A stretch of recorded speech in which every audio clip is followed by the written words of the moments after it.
prinašamo dan. Pesmica naša srca oglaša, Božja ljubezen prenaj iz nas.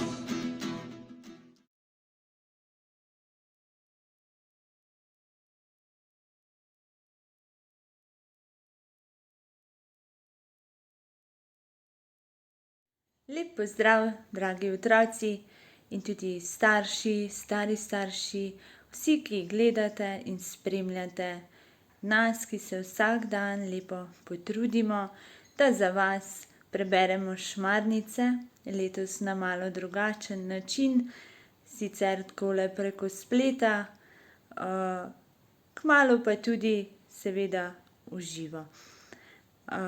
Moje ime je Sandra, danes vas spremljam jaz na ta prečudoviti 6. dan šmarnic in pa najprej bi prosila, da začnemo z molitvijo in sicer se bomo vsi lepo pokrižali in potem prosim vas vse lepo zraven mene zmolite tudi eno Zdravo Marijo. In zdi se mi pomembno, da vsi skupaj to zmolimo, zato da naša srca odpremo tistemu nauku, ki nam ga želi sporočiti zgodba. V imenu Očeta in Sina in Svetega Duha. Amen. Zdrava Marija, milosti polna, Gospod je s teboj. Blagoslovljena si med ženami in blagoslovljen je sad tvojega telesa, Jezus. Sveta Marija, Mati Božja, prosi za nas grešnike, zdaj in ob naši smrtni uri. Amen. Tako, dragi otroci, prejšnji dan, se pravi včeraj, ste že zasledili eno super zgodbo oziroma nauk in sicer ste zvedeli, da je pravzaprav vsem svetnikom skupno to, da nihče ni živel sveto s tem namenom, da bi postal svetnik. Hoteli so le, da bi bili tisti dobri ljudje in zvesti Božji otroci. Hrepeneli so po življenju, ki ga bodo po smrti živeli pri nebeškem Očetu. Skupna pa sta jim bila predvsem ta globoka vera in iskren odnos do Boga. In še eno skrivnost vam povem, dragi otroci, tudi mi smo lahko vsi svetniki in vsi se lahko trudimo za to dobro. Pa gremo kar naprej lepo na našo zgodbo, ki nas bo danes poučila tudi malo drugače. Pa nam povej o kakšnem kralju, ki je svetnik, je prosila Petra. Kar nekaj svetnikov modre krvi, kot pravite ljudje, je v nebesih. Zanimiv je predvsem francoski kralj. Francija nima kralja, se je oglasila Tamara. Zdaj ne, včasih pa ga je imela, tako je razložila Manca. Ne prekinjajte angela, ju je miril Peter. In angel nadaljuje, kot sem dejal, v nebesih je med svetniki francoski kralj, ki mu je ime Ludvik in 9. francoski kralj je bil s tem imenom. Bil je velikodušen do svojih nasprotnikov in ščitil je slabotne. Želel je izpolnjevati Jezusovo zapoved ljubezni do bližnjega. Revežem je dajal streho, hrano in obleko. Obiskoval je bolnike in jim stregel. No, to pa je bil res pravi kralj, je priznal Peter. Tudi gobavcem je stregel in se jih ni bal dotakniti, je nadaljeval Serafinček. To so tisti bolniki, ki razpadajo po živem telesu, je zanimalo Tamaro. Ja, tisti, je pokimal Serafinček. Gobavcev so se ljudje bali. Strah jih je bilo, da bi se nalezli te bolezni. In francoskega kralja Ludvika IX. Tega ni bilo strah. Ustanovil je številne bolnišnice, sirotišnice in zavetišča. Pri vsem tem pa je bil pravičen in zvest Kristusov učenec. Zanimivo, da so vladarji lahko dobri. Ali je tudi kakšna kraljica med svetniki, je zanimalo Manco. Ja, tudi kraljice so v nebesih, je pokimal Serafinček. Ena izmed njih je Marjeta Škotska. Torej je bila Angležinja, je vedel Peter. Ja, čeprav se je rodila na Madžarskem. Angleški kralj je bil takrat pregnan iz Anglije in je živel pri madžarskem kralju. Marjeta pa se je poročila s tem škotskim kraljem. Tudi zanjo je značilno, da je pomagala revežem. Prodala je celo svoj nakit, da je lahko kupovala hrano za reveže. Je bila pa res dobra kraljica, se je strinjala Manca. Res je bila dobra kraljica. Bila je prava mati svojemu ljudstvu. Njen mož je bil precej surov in hitre jeze. Marjeta pa ga je uspela s svojo dobroto in modrostjo tako spremeniti, da ji je tudi on pomagal pri skrbi za reveže. Oba sta jih sprejemala, jih posedla za mizo in jim stregla.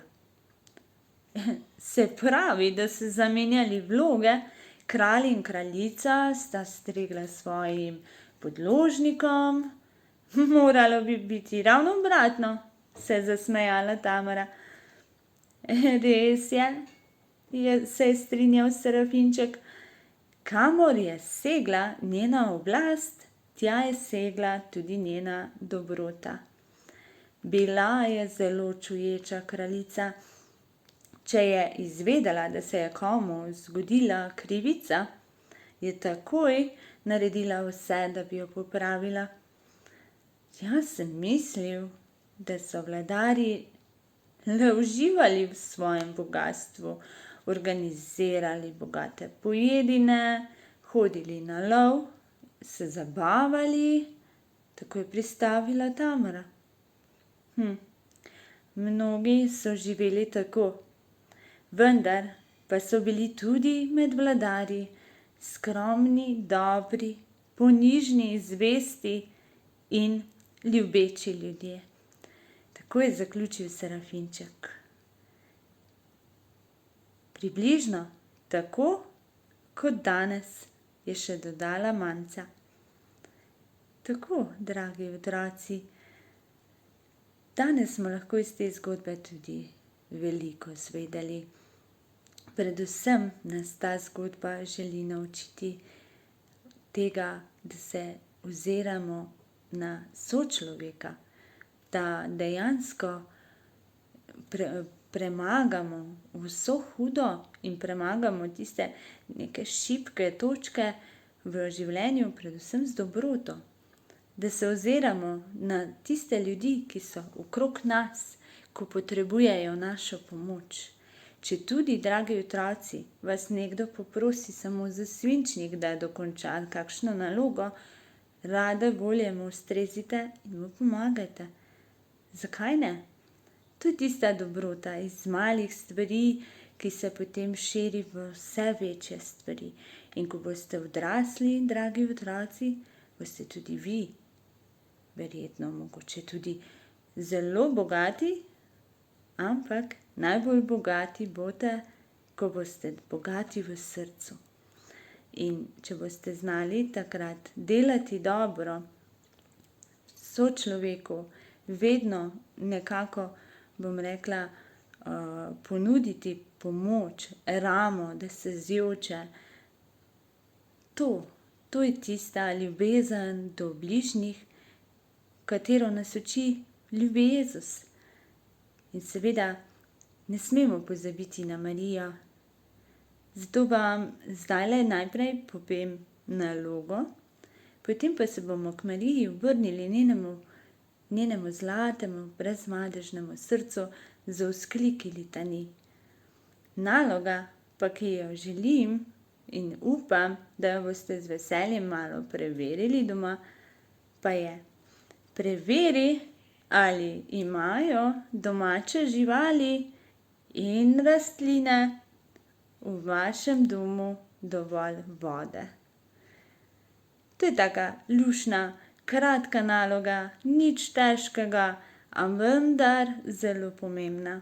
Poglejte, Bog je naš stvarnik, tudi vi ste na svetu po zaslugi Boga, a hkrati je Bog ustvaril tudi vse, kar živi, biva, diha, vse, kar je na svetu. To se pravi tudi naravo, živali, rastline. In naročil je že prvima dvema človekoma, se pravi Adamu in Evi, da naj si podredita zemljo, da naj skrbita za njo. In tako tudi mi danes je lepo, da skrbimo za vse, kar nas obdaja. In ta naloga nas bo naučila ravno tega. Dajte še vedno potem tudi kasneje kdaj preveriti, če je dovolj vode povsod, in pomagati tudi staršem, da je nekaj tudi vaša naloga, in videli boste, da dejansko boste vzljubili to nalogo. Ne bo vam težko, kajti to je tudi ena od takšnih zahval Bogu, ki jo lahko damo. Tako, dragi otroci, kot sem rekla, vzkliki litanij. Vsi tisti, ki ste že prejšnja leta spremljali šmarnice v cerkvi, vsak maj je ta Marijin mesec maj, ko se še posebej nje spomnimo, ko se izročamo njenemu srcu. Zakaj se izročamo? Zato, ker je Marija tista brezmadežna mati nas vseh, ki jo skrbi za nas, ki nam želi pomagati. In ko se mi izročimo njej, se takoj po njenem srcu izročimo tudi Jezusu, izročimo se Bogu. In vsi skupaj potem hodimo po tej poti, ki jo Bog želi, ki jo ima planirano za nas. Zato bomo šli zdaj takole. Jaz bom rekla vzklik, vas pa prosim, da zraven odgovorite: prosi za nas. Mati milosti Božje, prosi za nas. Mati ljubezniva, prosi za nas. Mati odrešenikova, prosi za nas. Devica mogočna, prosi za nas. Roža skrivnostna, prosi za nas. Prosi za nas, sveta Božja porodnica, da postanemo vredni obljub Kristusovih. V imenu Očeta in Sina in Svetega Duha. Amen. Pa še ena stvar. Ta mesec se izročamo Mariji. Nikoli v življenju pa ne pozabimo na njo. Najradi zmolimo kakšen rožni venček ali tele litanice. Zakaj pa litanice? Zaradi teh vzklikov, ki jih imamo tukaj, tako kot sem jih jaz zdajle 5 zmolila. Vsi ti vzkliki nam dejansko opišejo, kakšna je Marija. In če mi Marijo spoznamo, potem vemo, kako dobra je. Lepo bodite in se vidimo.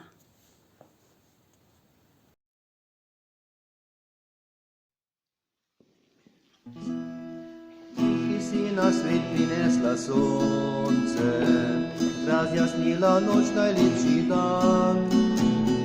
Ti, ki lepa si kot mlado jutro, mati si vodnica naših dni. Po vrtovih smo nabrali rože, v gredah trgali najlepši cvet.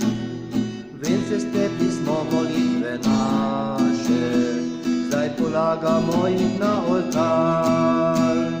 Zata Maria, nagelje in rožmarin, rožmarin, rožmarin.